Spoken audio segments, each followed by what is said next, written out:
If you would like to view your Filezilla user passwords in plain text, but they are protected by a master password, you've come to the right place.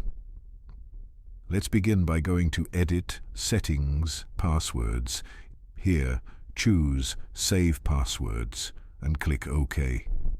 You will be prompted for your master password, which you need to enter.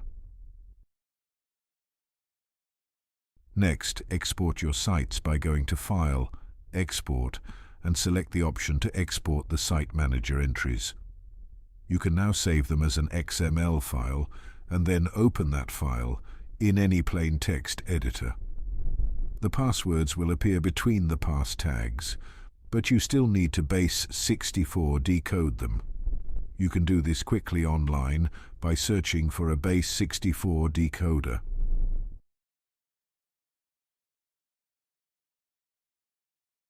If you prefer to keep things offline, you can do it in PowerShell by pasting in the following command and placing your password string between the double quotes.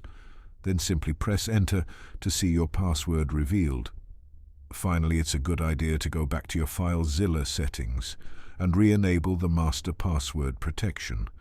Thanks for watching, and see you next time on 1MinuteVideoTutorials.com.